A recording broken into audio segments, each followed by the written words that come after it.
Well, everybody else had their say, so I think it's time for us to have our say on this very, very important hot topic issue on the internet right now. So without further ado, here is the IW Guide take on what's going on with Dalton and Sacco. I think they need to just stay away from the internet until they work their shit out, and then they can come back, and people just need to like chill and not be so parasocial with their relationships of these random people that they see on TikTok and YouTube and all that stuff. That is the official take from the IW Guide. Enjoy the show. You're listening to the Indie Wrestling Guide with your hosts, the Hall of Fame referee, Jhawk, the not-so-mysterious benefactor, Jgolds, and the legendary Charly Butters. What the hell's up with technology? That is some bullshit. Dude, it kept freezing, and then all of a sudden it just... I don't know if I would have just let it sit for a while, if it would have like finished downloading, but I feel like the part that it was weird that it was 5 minutes in, because there was more of that. It didn't freeze until we were on the review. So I feel like if I would have just let it go and not shut down and rebooted, it would have somehow downloaded the rest of it. So that's so weird. Yeah. So you people get 2 episodes this week, so be happy. Yeah, you get a Monday and a Thursday out of us. So this will be a little bit limited today. A lot of Butters and I. Yeah. Jhawk surprised us all by telling us that he is now taking acting classes. For what, I have no idea, but I have a guess. And Josh, let me see. You tell me if I'm wrong here, but I feel like this is probably why. Okay. His wife caught him faking an orgasm, so now he has to have acting classes so that she doesn't catch him again. Oh, that is way different than I thought you were going to say. Another season of Heels, so they were going to put him in there as a referee or something. But you know what? You know who liked that joke? Sam and Marcus Mathers, I bet. Yeah, Marcus, big fan of anti-Jhawk material. Yeah, who doesn't love that in the wrestling community? Apparently, everyone loves it, except for me, where I'm like, yeah, okay, like, I just let it play out. But who doesn't love that? Dude, I don't, you know who's a giant mark for like drama club shit is Justin Summers, and he's not even doing acting classes. So like, what kind of fucking weirdo is Jhawk turning into in his 40s? Oh my God, Jhawk taking what is he faking? Like, what does he need to learn how to fake? I don't understand. It is I really we gotta put the picture up, of him and his he's doing Macbeth in the park. I heard that's the direction from like he's going in. 15 years ago. That's like from his 30s. Oh Lord.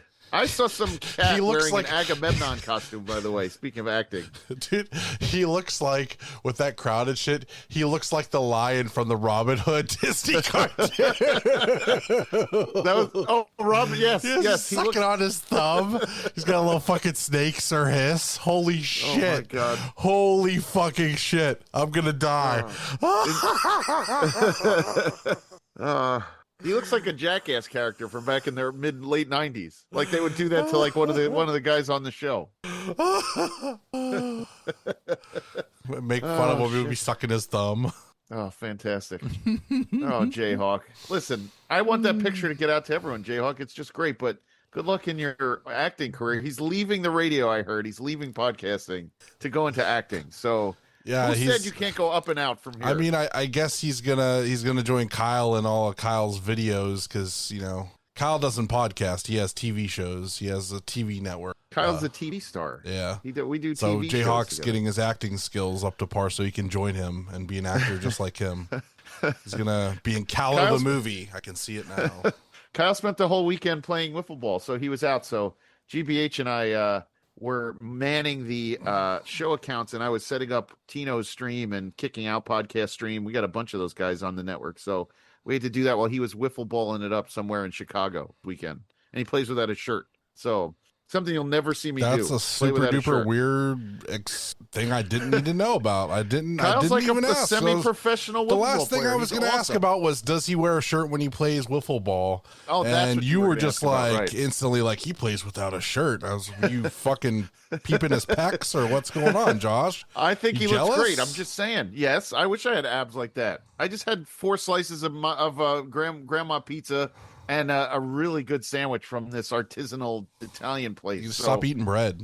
Yeah, I can't. I lost 20 pounds when I stopped eating bread. I lost 20 pounds, and now I'm taking Ozempic, so I'm going to lose like another 70 pounds. You're online trying to make fun of me. Charly Butters is going to be weird. That's all I know. You're going to have Ozempic face. You think I'm going to look like Ariana Grande, and I don't understand how I'm going to turn into an American pop star. With lots of money, but I guess I'll take it. I guess it'll be the figure. You'll look like her. You don't necessarily won't have her success. Just be frail. I better have the success. I don't want to look frail for nothing. Right. Oh shit. We already have you on the show. I don't need to look any more frail. I'm looking good right now. Somewhat bloated from the pizza, but I'm feeling good. I played a good round of golf this morning and shot 2 over, so that wasn't bad at all. But yeah, that's about it. So, well, you were really excited when we recorded on Wednesday because your mini me was finally coming home from her summer vacation. Yep, and the problem is she is not mini. She's the same size as my wife now. They're the same height, and that's 5'7". She's 10 years old. It's getting out of control. She tried to like punch me yesterday or kick me with her legs. It hurts so bad. I'm like, this is just getting beat up by an adult at this point. So she's home. She's got a grump on her most of the time now because she's so tired from camp, and she doesn't want to do anything. So we get to fight with that every day now. So tomorrow I'm going in the city for work, so I'm going to leave that headache with Steph. But we have her birthday party on Tuesday. Her birthday should be 11. So we're having a hibachi guy come to the house and do hibachi. Nice. That'll be fun. Yeah, in the backyard, I'm going to buy myself catch shrimp all night. Yeah. Well, so that's the thing. Like, they actually do. Unlike Benihana, which I think gave up. We went there for her graduation because I don't know why she likes it so much. But we go there, and the guy didn't even do the onion volcano. We're like, hey, aren't you supposed to do a show? He's like, well, I just kind of, threw his food at us and walked away. I'm like, these guys just gave up at these places. So this guy's going to give me a show, and I'm bringing my own sake. I don't need him spraying it in my mouth. I'll drink my own. On the phone demanding a show from him. It's like, now, God damn it, you're going to do a volcano with the onions. You're going to throw shrimp in my mouth. God I'm going to catch every single one of them. You're going to give us shots of sake. Shots of sake to all the kids. Yeah. God damn it. I said, you're going to burn your eyebrows off. I don't even know how they set this up. So all I know is we have to like move all of our like outdoor furniture into like a U shape so he could like tuck in between it. He's just going to bring his fucking, his flat top stove over. Yes. That's what they do. They bring all that stuff. Yeah. So, and I don't have a whole lot of space. Like, they're going to have to come through the side of the house because the front is completely under construction because we redid our steps and our driveway. So now I don't know where they're supposed to get in to get to the backyard, but we'll figure that out. Yeah, the hole from where Derek Dillinger fell. Yeah. Right. Oh, shit. Well, since we don't have anything on, we should probably do some shout outs to our pals. Yeah. Shout outs to Zach, to Bagelmonger, to Paul, and of course to Patty. Hi, Patty. Take 2. Hello. Who was very proud of me that I did my own shot for my Ozempic. I gave myself my own shot. Where do you go, behind the arm? No, I did my upper thigh this time. I didn't even feel it. I didn't feel it go in. You can switch it up? You can do your thigh, your stomach, or your arm. Okay. And everybody I've read stuff on said that they did it in their thigh and never had a problem. I didn't even feel it in my thigh. I didn't feel anything. The worst shot I ever got was I had a nasty asthma attack from my cat when I was in college, and I couldn't breathe at all. And they had to do the adrenaline in my butt. And that was probably the worst pain I ever, like, I did not expect that. They were not gentle. They should have done it in your chest, like in Pulp Fiction. Yeah, they should have Pulp Fiction you back to life. Yeah, they got me awesome. in the ass cheek, and I just was so taken aback by it. She's like, pull your pants down. I was like, why? And just bam. You probably like tightened up. That's why you got tight butt muscles, and that's why you got to just be loose. If you tighten it up, it's really hard to get it in there. Sure, in all sorts of fashion, I hear. So why did we go down that road? But yes, it did. It hurt like hell. And now, at least that you're doing, is it like a plunger or is it like a spring? Like spring loaded, like when you're doing your blood levels for diabetes. So it's just like a regular, like, little super thin needle, and then you crank it to like the 0.25, and you put it in, and then you just hold the button down, and it like dials itself back to 0. So it just takes a couple seconds for it to like pump out the little bit that goes in. Dude, like I said, I went my upper thigh, like in front of it. There's a mark, but I didn't feel it, and I didn't feel anything go in. Like, I was like, did I do this right? Because I was like, I smacked it down on my leg, and I'm like, I didn't feel nothing. So I'm like, oh, I guess it's in there. As long as it went in there, and I you're mean, feeling it, there was nothing wet on my legs, so I'm assuming it went in just fine. Yeah, I didn't feel shit. I was like, all right, cool. We're talking about Ozempic, by the way, people. So all of this, because everything doing drugs, weird talking to about me. doing drugs to lose Stuff weight, being wet on your leg and whatnot. Everything feels weird to me. everything feels weird.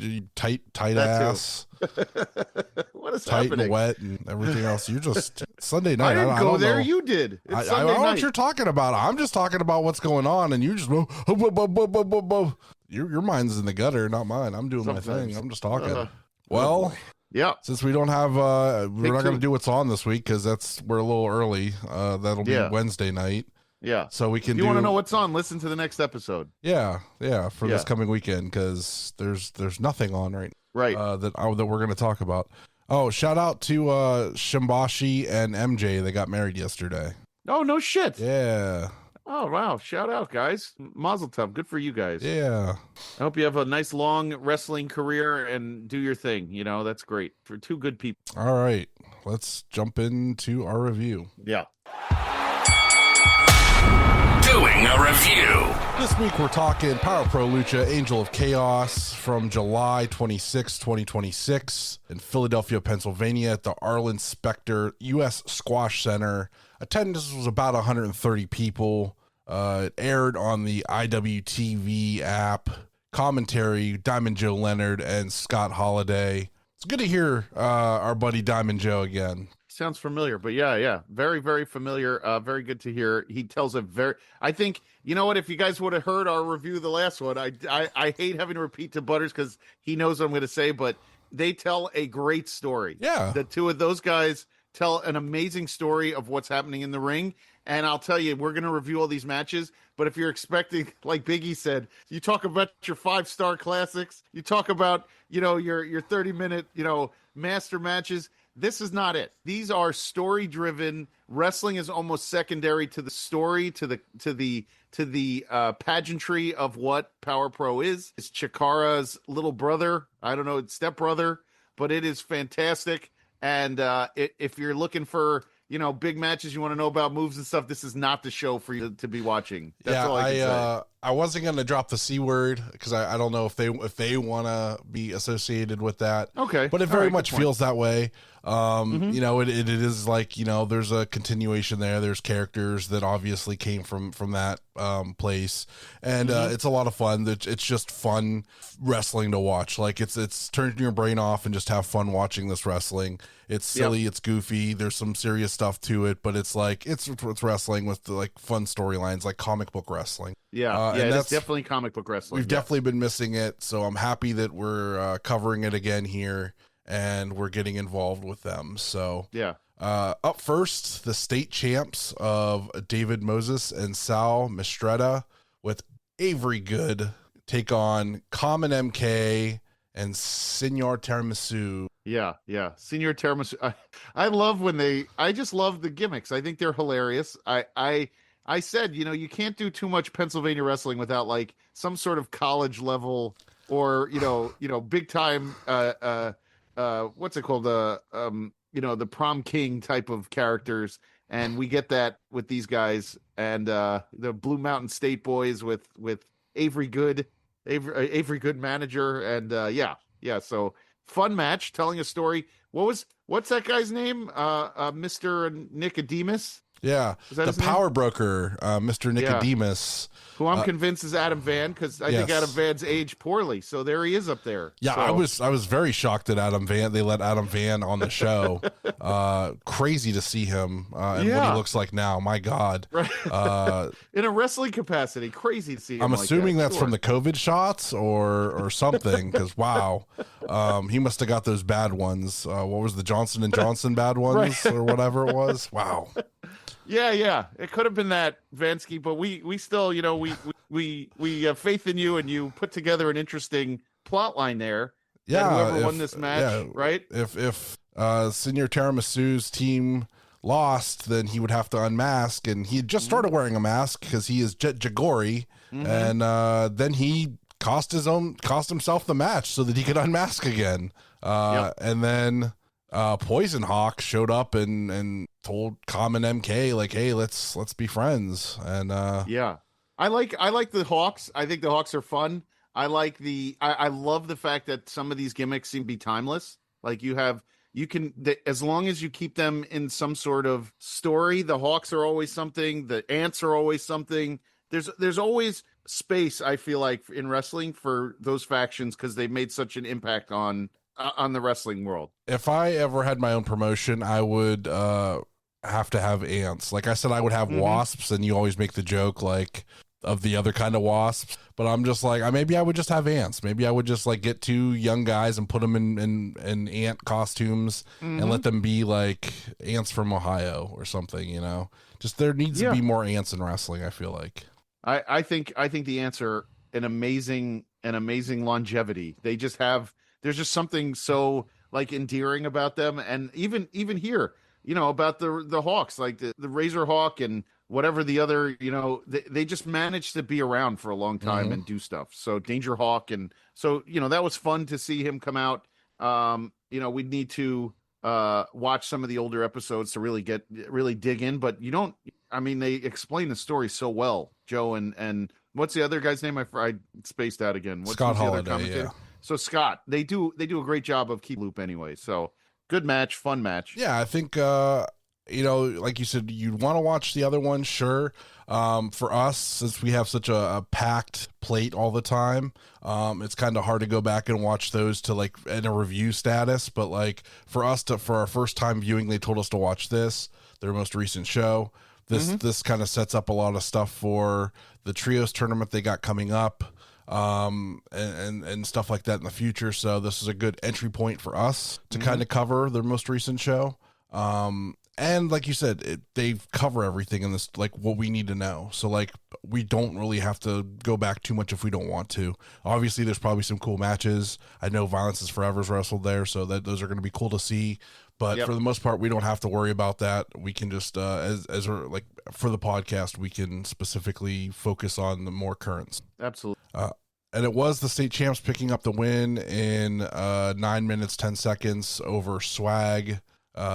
Which was Common MK and Senor Tiramisu. So Senor Tiramisu unmasked, of course, like I said, it's Jgolds, who has always been like a young, uppity upstart guy. So not shocked that he turned heel again and attacked his own partner. Dumped that mask so quick. Attacks his partner, dumps that mask, and he's out. So that's that for and Common MK has nobody to be in the trios tournament with as of. And then we go with Bear in Mind up next against Rulo. And I know how much you enjoyed Rulo. We talked about him being Rufio. Yeah, and the fact that Diamond Joe said, if I was in high school, that's what I would be looking like. So I thought that was very funny. Just the picture, old Diamond Joe dressed like a member of the Cure. And the fishnets. Or the Crow. Yeah, and the Diamond Joe fishnets. and the fishnets. Yep. You think it's very uncomfortable to wrestle in those, you think? I can't understand sometimes, even the women. I don't understand like anything on your arms, like that's wrapped under your armpits. I feel like it's like getting in the way. So like to keep your arms loose, you wear a tank top, the women wear it goes across around their neck as opposed to under the shoulders. Like I just feel like that's a weird thing to have to navigate through when you're trying to, you know, get a hold of somebody. So that's just my own thing. That would be more an athletic side as to remembering that this, you know, predetermined, if you will. So bear in mind here, you may know him also as Hermit Crab or King Crab. Yeah? Yeah. Oh, shit. Are we allowed to say that? Okay. I mean, it's on his cage match. Okay. I would assume it's okay, right? I don't want to give up kayfabe, you know. But that's cool if that's who it is. Maybe we can beep it out later. But yes, that's cool. I didn't realize that. It's on cage match. We're not spoiling anything. I'm just saying. I like to keep, you know, kayfabe, brother, especially with this type of stuff. You know, they like to keep it. I mean, if we're gonna do that, then we can't say that Mr. Nicodemus is Adam Van. We have to bleep Adam Van then. Sorry, Vansky. Didn't mean to give up the kayfabe on that one, but. But bear in mind, worked over Rulo here. The crowd was really into Rulo, who I guess had been working dark matches, and this is, you know, starting to get a push into the main card. But bear in mind, I feel like Rulo had a crew with him there, like a ton of fans. They were excited for him. Yeah. Bear in mind, did get the win, and then attacked him after the match and attempted to injure his arm further, which I don't know if he really did or not, but it seemed like he was trying. So. Yeah. That name you had to tell me on our last one. I had to take a second to get it. I was like, that's so hard for me to say over and over again. You're like, bear in mind. Get it? Yeah, bear in mind. Now I get it. Yes. Yes, this is the first time I heard it. I was like, oh, what a great double entendre. That's wonderful. Yes, it's great. It's really good. I'm wondering what they do with him. So we'll see. I feel like I want him to be like Doctor, like he wears that mask into the ring. I want to see like that, like a Doctor Doom style. But we'll see. I was like thinking of like Dr. Mindbender. From just something Joe. Like even even what's his name, Dr. Robotnik, just something weird. You know what I mean? Something weird. Weird. All right. Up next, there was a video playing. Of course, Fist comes out and interrupts the video, talks trash. Ryan Mooney and Travis Huckabee, which super weird to see Travis Huckabee as a member of Fist and calling himself like the Mad Hornet or something like that. Yeah, but talk about longevity in wrestling. Travis Huckabee has been around for a very long time doing that and doing it well. So I was excited to see Travis Huckabee. He's been doing it in the Pennsylvania area for a long time. But they were in a 4-way match with the outfielders, Shay McCoy and Weber Hatfield, MSP of Aiden Agro and Daphne DeVille, and the Kings of the District, Elo Neal and Jordan Blade. This one about 12 minutes. And by the way, because the old show is not here, Butters actually said that he was proud of me or surprised that I am so into MSP. I work out to their music. I've been following MSP. He was actually surprised how much I followed them since they were a tag team at Shadow Wrestling Alliance, and MSP was the only faces on the whole show, and they had to come out like 4 times to save like the jobbers from the Shadow Wrestling Alliance heels, who were, I think, friends of the promoter. And I just started jamming on their music, and I was like, okay, I love them, and I followed them all the way. I thought they were done, and now they're back, and it's fantastic. I think they're a great tag team. I think they're great.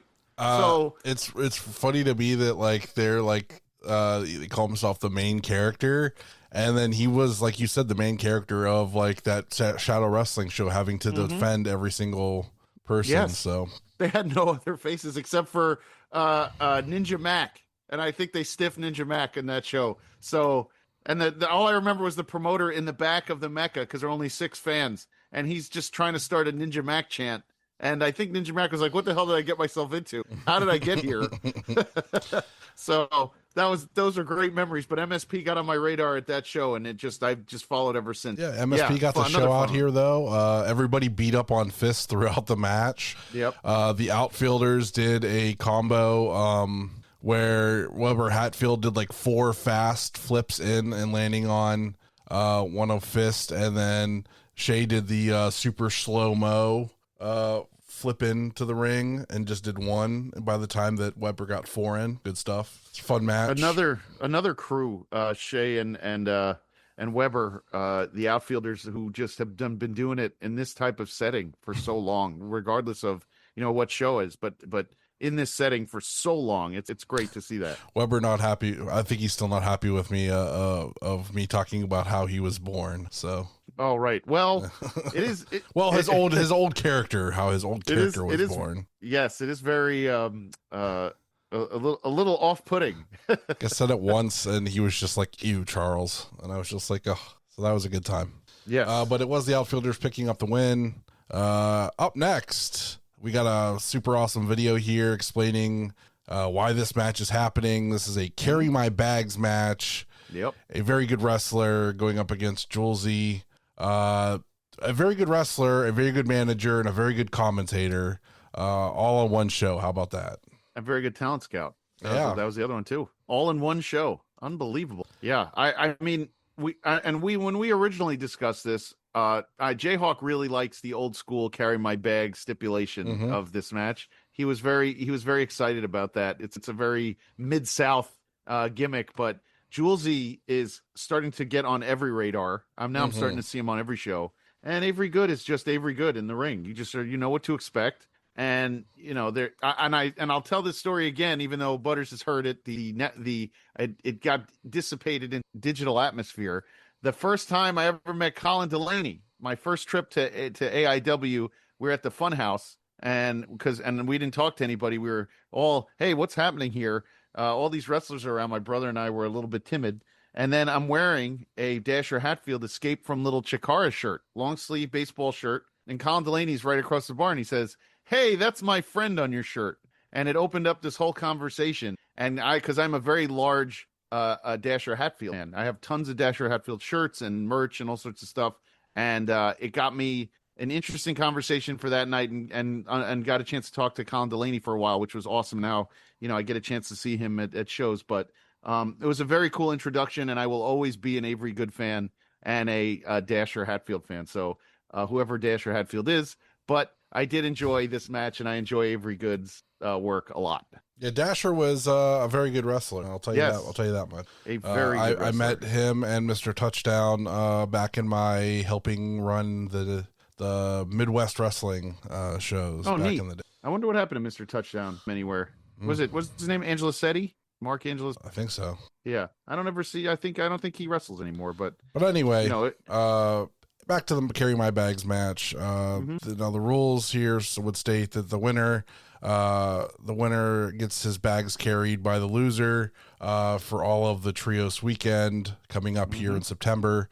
And of course, a very good wrestler pins Jgolds in 13 minutes to get to have a nice young boy carry his bags. We'll see what happens. And I said I like the Jgolds move where he takes the sticker and drops like the Ilya Dragunov elbow onto your face, but it's with a sticker onto your chest. I like that very much. I thought that was a fun use of that move. The fans eat it up. And Jgolds another guy in this atmosphere. Man, the fans are all over it. They just they know what they're watching. They're excited to see him. It just works. I think there's just a lot of like serious gimmicks in wrestling, and you just gotta have a fun one like that. That's like an Orange Cassidy gimmick. You just gotta have a fun one every one. And I think no doubt. People or Danhausen, people just really will gravitate to that and want to come see the silly sticker wrestling guy. And that'll be he'll get fans to come out for that kind of thing. So that's super cool. Up next was an 8-man tag team match. The Colony of Electro Ant and Ultimo Ant teaming up with Thick Party, Andy Brown, and Unicorn Party, which I must have blocked out of my mind because I do not remember watching this match the last time. And I was rewatching it this weekend because I knew we were going to talk about it, so I wanted to keep my memory fresh on things. Yeah. And let me tell you, this show has everything for every wrestling fan. If you're a brony, you would love Unicorn Party. Yeah. And wow, Unicorn Party with Billy Avery going up against Devante's Poison Hawk and the Spectral Envoy of Delirious and Iris. This is a 20-minute match, almost 20 minutes, but super entertaining, super fun. They did that Spicoli driver to the outside onto everybody. They did dives to the outside onto everybody. Lots of fun stuff in this match. By the way, bronies are not Isaiah Broner fans, even though we could, but that would be a great name for Isaiah Broner. I'll let you tell him that. Bronies. I'm sure. I'm sure he would be just thrilled to know that that's what we're gonna steal that and make that. I got a new name for you, Broner. I got one for you. It is going to be. We're gonna call them bronies. And oh my God, sorry. There's. I feel like that joke's definitely been made at some point, and he's probably just I'm pretty sure we made it when Ed was on when we interviewed him the first time. I'm definitely sure that's what it was. I feel like it. Still for makes sure. me laugh. It was 4 years ago, I think. It still makes me laugh. Oh man, but yeah, this match was great. I can't even believe Delirious is still doing it. Another one, I can't believe he's still doing it barefoot for 20 years now, man. Still doing the gibberish talk and everything. So he trains barefoot too, which is really funny to think crazy. about. Toes stubbed crazy every time athlete's foot, man. Yeah, especially in those gyms. So yuck. Andy Brown had a Thick Daddy shirt. Do you think I could pull that off? I think you could. You could wear that. For right now. Only until you become, only until you get skinny. Like 6 months, I won't be able to, but right now I can pull it off. Yep. Yeah, you could do it. But it was the Colony and Thick Party getting the win. Unicorn Party got the pin. Mm-hmm.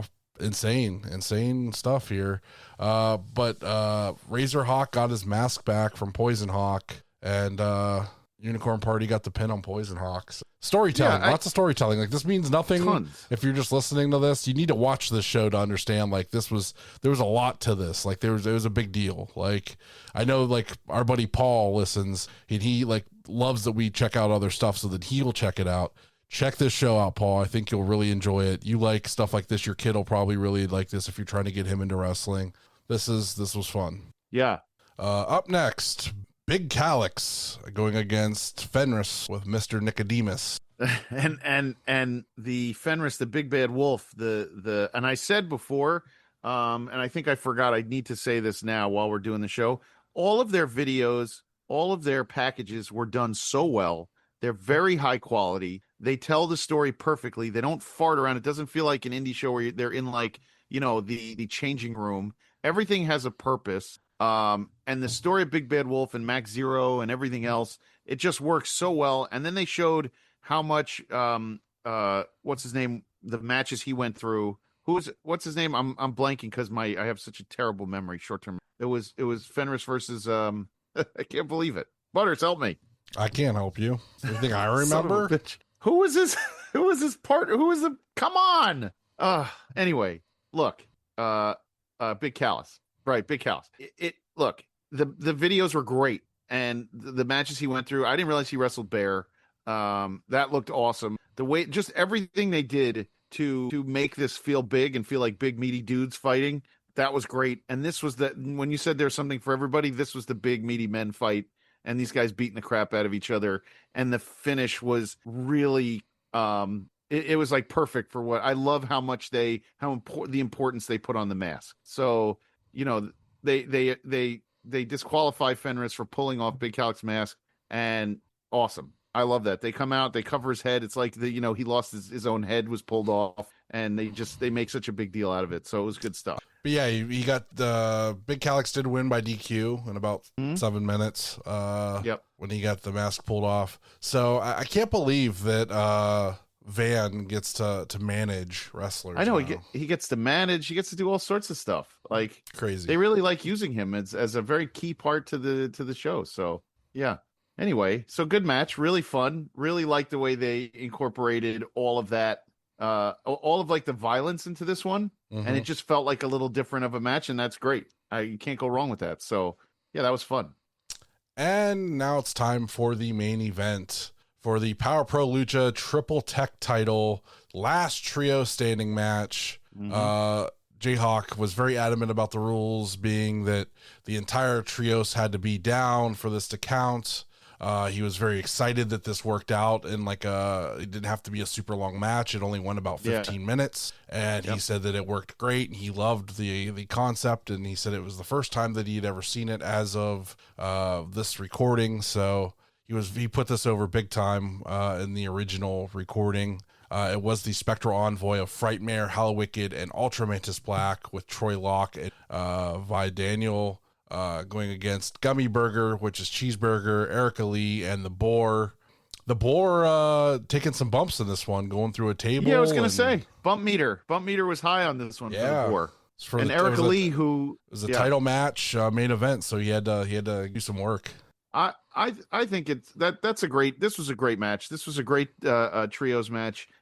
The Boar and Erica Lee just know their gimmick. They know exactly what people want from them. Erica Lee, I can see her on anything. She's got size. She absolutely could be in Ring of Honor. She could be in AEW. You could put her on NXT. I feel like she can take heavy bumps. I feel like there's stuff you can do with Erica Lee, and I'm surprised that we don't see her more on television. And then you get Frightmare and Hallowicked and Ultra Mantis, who have just another crew of guys who are consistent, who you know what you're going to get, who put on a great show. And this match, yes, this was a really fun stipulation to get everyone down. I always feel like there's some ideas that are out there that the idiots who do television wrestling should these are great ideas. Look how this is booked and how people can do it. And you still put out the same dog shit every week, and yet something like this, you're not going to come up with something like this. It's a great idea. I feel like this will definitely be stolen by Tony Khan at some point, especially with the six-man titles existing, and the fact that I don't know if you've been paying enough attention, but I'm pretty sure that Swerve's new team that he's gonna have help him win the trios titles is gonna be the New Day. It's all but confirmed in my brain that that's who it's gonna be. So yeah, I think it's gonna be super duper interesting. I mean, I would like to see if you're going to do so. That I think too started off really hot, the trios title in AEW, and then just kind of fizzled. I think if you introduce things like this, and who does trios better than Pennsylvania? To be honest, I could say Chikara, but then I could say Power Pro. Like all these guys, who does trios better? Nobody does what they do, especially big trios tournaments. Any guy who is associated with the old days of Chikara now who do Power Pro. I mean, like in America, sure, but like technically, trios is definitely a Mexican thing in Mexico. Oh yeah. So like they would definitely be doing it better. But in America, nobody's doing it better. Yeah.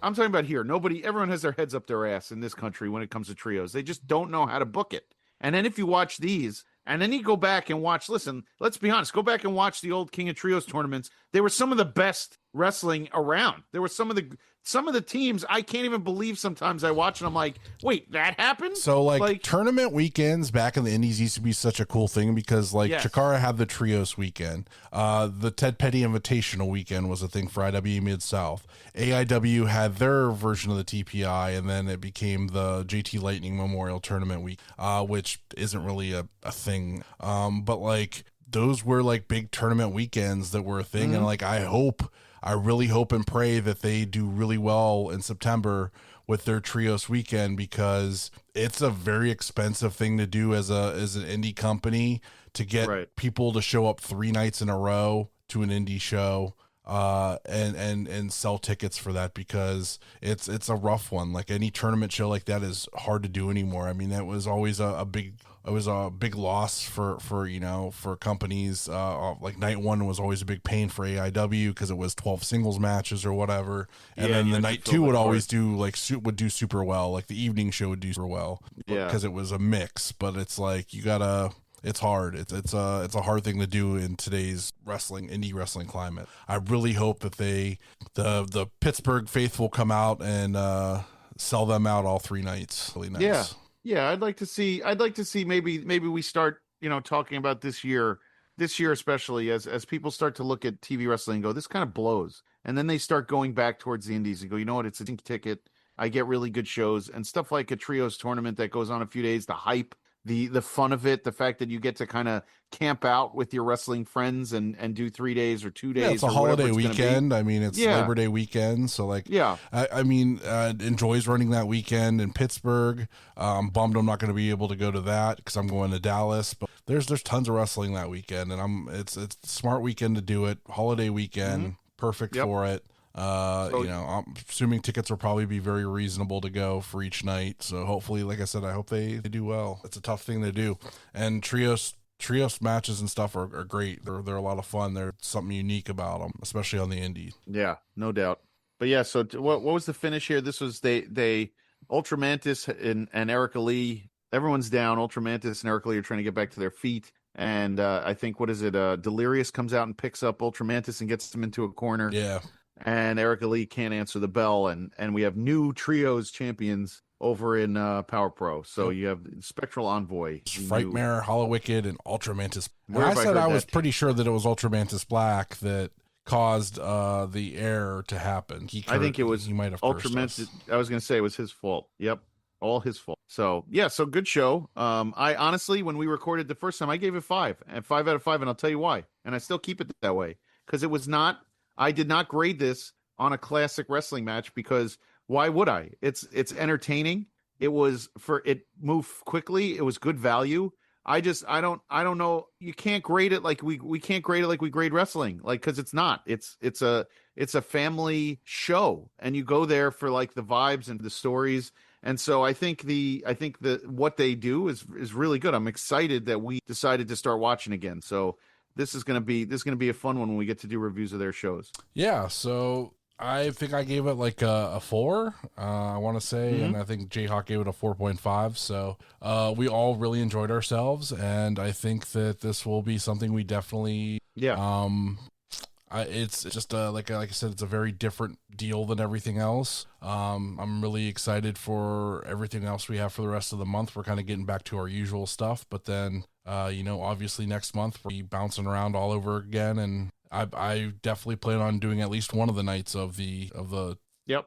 Plugs. Series 7 is off to the printers, so I should have those in hand by the Endless Summer show at Geneva on the Lake for AIW. That will be the first chance fans have at getting those in person. And then September 1st, they will go on sale for everyone online. And you can order them then. So get your pre-orders in on those if you'd like to do that and pre-order them. 50 packs will be available. And once they are gone, they are gone. So I think I'm down to the final 4 of Series 1, and I think those will be gone before the end of September. I think there's a couple people waiting to meet me at an AIW show to get their packs. They want 2 of each series, and that will probably take care of those. Yep. Well, I think everyone should also look at how Butters did that PAX poster that he built, or the framed. It's awesome. If you ever want to chase down some of these signatures and you have the cards, find these wrestlers, get it done, do something like that. It's great. Okay. You can find me on Twitter, Instagram at JGold12. Please rate, review, and subscribe wherever you listen to us. Rate, review, and subscribe. We say it over and over again. Go over on Spotify, give us some 5-star ratings or whatever it is on there. Check out our Twitter handle, IWGuide1, youtube.com/IWGuide, and patreon.com/IWGuide. Don't forget about the merch store over Brainbuster Tees. We got the hats and the shirts and the sweatshirts and the stickers. I have all stickers on my computer, on my work water bottle. The stickers are great. The hats are great. The new design was awesome. I give Butters full credit. What a great idea for the show.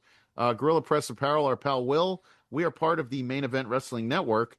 On the Mark podcast, Tino's Time, Blog World Order, Ope 3-Way, Kicking Out podcast, and the NXT Night Shift, my show, Tuesday nights at 10:10. At Odds with Wrestling, the card is going to change. Super Fantastic Podcast and Marks with Mikes. Our other friends, Monsters in the Toy Box, Toy Heil, Rubber City Toys, Neo Pro Wrestling, OKCR Creations, Stash Pages, and Pally's Beef Jerky by our friend and champion, forever champion, Kaplan. And I hope this week we got this one done so everyone can enjoy it on a Monday. Butters? Life's short. Watch more indie wrestling, and this one does. Don't forget to review and subscribe wherever you listen to us. Find us online at Facebook and Instagram at the Indie Wrestling Guide, and on X or Twitter at IWGuide1.